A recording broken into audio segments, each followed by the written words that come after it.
Shalom, selamat datang di Radio Ikat. Bersama dengan saya Pendeta Dr. Jeffrey Lomboba di program Motivasi Alkitab. Kiranya siaran ini boleh menjadi berkat bagi kita semuanya. Saudaraku, tidak selamanya kebenaran itu ditanggapi dengan benar. Terkadang kebenaran itu terasa menjadi sesuatu yang sangat pahit. Tetapi bukan masalah rasa. Kebenaran itu adalah masalah fakta. Akhir-akhir ini kita sedang ada fenomena yang viral terkait sebuah film yang sedang ditayangkan di beberapa stasiun ataupun di beberapa bioskop mengenai film yang berjudul His Only Son. Dan sutradara dari film ini, David Helling itu menceritakan dengan background peristiwa Abraham yang mengorbankan anaknya. Tetapi ada juga yang merasa keberatan karena dianggap ini mengabaikan kebenaran yang lain. Nah, bagaimana sikap kita sebagai orang Kristen untuk dapat mempertanggungjawabkan ini? Sekali lagi, itu adalah sebuah tayangan bioskop, bukan sebuah tulisan kitab suci. Tetapi teksnya memang berasal dari kitab suci. Untuk itu, saya mengajak saudara, pemirsa radio, untuk membaca bagian dari kitab Kejadian, pasal 22, dari ayat 1 sampai ayat yang ke-10, tapi saya baca beberapa ayat saja. Demikian firman Tuhan, kepercayaan Abraham diuji. Kejadian 22. Setelah semuanya itu Allah mencoba Abraham, ia berfirman kepada Abraham, lalu sautnya, ya Tuhan, firman-Nya, ambillah anakmu yang tunggal itu yang kau kasihi, yakni Ishak, pergilah ke tanah Moria dan persembahkanlah dia di sana sebagai korban bakaran di salah satu gunung yang akan kukatakan kepadamu. Kemudian keesokan harinya pagi-pagi bangunlah Abraham, ia memasang pelana keledainya dan memanggil kedua orang bujangnya beserta Ishak anaknya. Ia membelah kayu dan juga untuk korban bakaran itu, lalu berangkatlah mereka pergi ke tempat yang dikatakan Allah kepadanya. Ayat yang ke-7, lalu berkatalah Ishak kepada Abraham ayahnya, Bapa, saut Abraham, anakku. Bertanyalah ia, di sini sudah ada api dan kayu, tetapi di manakah anak domba untuk korban bakaran itu? Saut Abraham, Allah akan menyediakan anak domba untuk korban bakarannya, anakku. Demikianlah keduanya berjalan bersama-sama. Kemudian ayat yang ke-10 berkata, sesudah itu Abraham mengulurkan tangannya lalu mengambil pisau untuk menyembelih anaknya. Sampai di sini, saudara bisa baca ayat-ayat selanjutnya dalam firman Tuhan ini. Tetapi yang saya mau sampaikan adalah bahwa dalam cerita ini, yang dibawa berjalan bersama-sama dengan Abraham itu adalah anaknya yang bernama Ishak. Kenapa bukan Ismail? Ayat-ayat Alkitab memberikan dukungan bahwa yang menjadi anak yang dikorbankan di situ memang bukan Ismail, tetapi Ishak. Tetapi ketika ada yang mengklaim bahwa itu adalah Ismail, mari kita lihat fakta kebenaran. Yang pertama adalah secara biologis. Baik Ishak atau Ismail itu adalah dua anak yang sah dari Abraham. Dan kebetulan dari dua istri yang sah pula. Istri Abraham.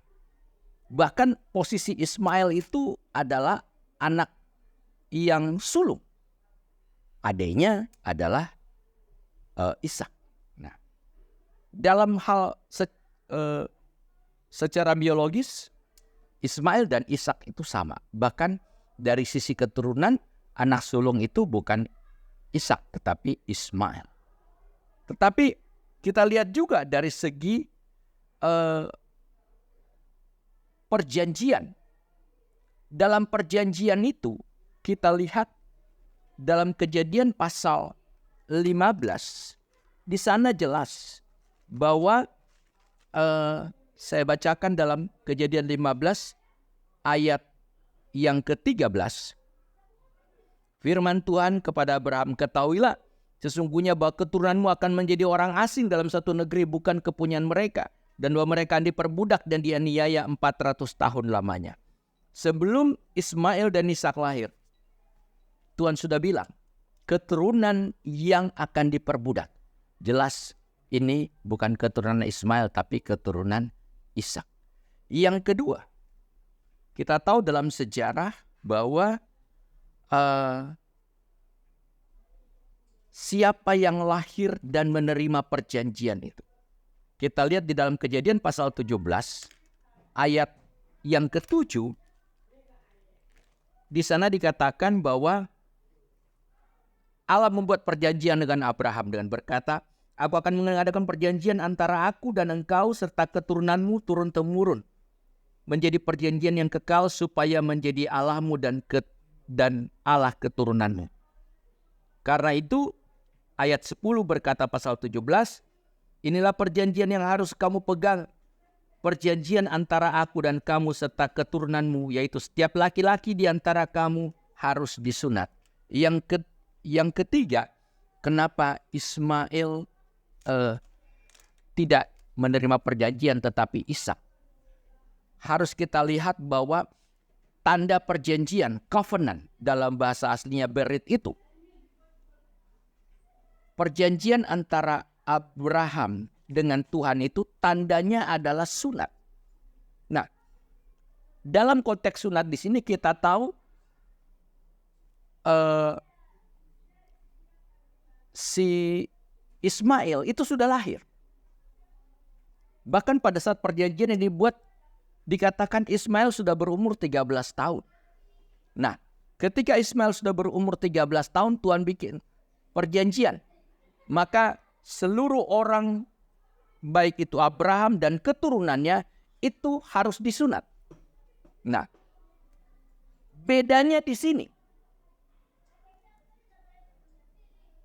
Ismail itu adalah anak Abraham yang lahir sebelum Abraham disunat.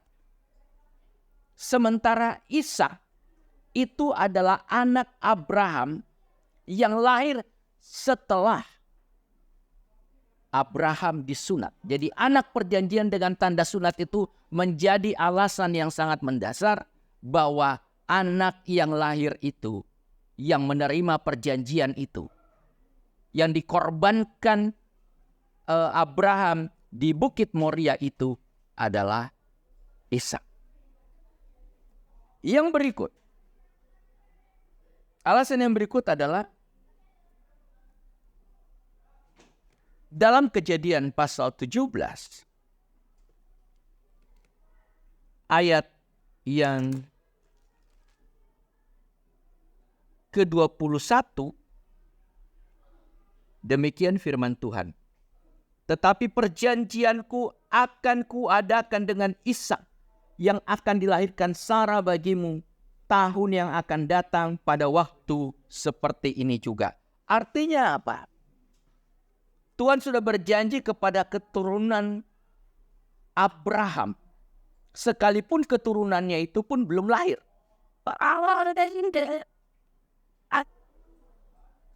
Jadi bukan perjanjian kepada anak yang sudah lahir, tetapi perjanjian yang pada waktu perjanjian itu dibuat, anak itu belum lahir. Ya. Dengan demikian, jelas bagi kita bahwa inilah kebenaran yang harus disampaikan. Sekalipun ada resiko, tidak semua kebenaran ini dapat diterima dengan baik. Tetapi ada satu hal yang menarik ketika kami dalam sebuah pelayanan kami mengunjungi seorang pendeta senior, sudah almarhum, dia di daerah Tanjung Priuk, dan dia bercerita mengenai Abraham dan Ishak dan juga anaknya Ismail. Ya, dia mengatakan begini, orang Kristen mencatat Ismail, orang Kristen juga mencatat Ishak, dan yang Muslim juga mencatat Ishak dan Ismail. Dicatat semua dalam kitab-kitabnya. Tetapi klaimnya yang berbeda. Karena itu, kita harus bersyukur sama Tuhan, bukan karena Ishak yang dikorbankan atau Ismail yang dikorbankan, tetapi kita harus bersyukur sama Tuhan karena Tuhan menyediakan domba yang tersangkut tanduknya. Dengan demikian, anak Abraham itu, mau Ishak mau Ismail, semuanya terluput karena anak domba. Dan dalam perjanjian baru, Yesus itu dikatakan sebagai anak domba Allah yang menyelamatkan dosa manusia, yang menyelamatkan kita dari kematian. Karena itu kita sebagai anak Tuhan, saya mengikut Kristus, mari kita tetap berpegang teguh kepada kebenaran firman Tuhan. Katakanlah yang benar sekalipun di dalam apa yang kita sampaikan mungkin itu menyinggung hati perasaan orang, tetapi Alkitab juga membackup pernyataan ini bahwa segala sesuatu harus dinyatakan dengan kasih, bukan untuk menang-menangan. Ya, kekristenan dasarnya adalah kebenaran, tetapi spiritnya adalah kasih. Bukan soal karena benar dan yang lain harus salah. Kebenaran berbicara sebagai kebenaran yang dipahami, di mana Yesus sebagai teladan kita. Dia tidak berusaha menjadi satu pembenaran yang akhirnya menyalahkan yang lain, tidak. Dia menyatakan itu dalam perbuatan, dalam relasi kasih yang jelas. Karena itu yang saya mau sampaikan pada pemirsa setempat dalam siaran ini, ayo kita kembali kepada sumber kebenaran firman Tuhan. Ya, gali lagi. Jangan sampai kita terprovokasi oleh sumber yang tidak jelas. Tapi lihatlah di dalam Alkitab.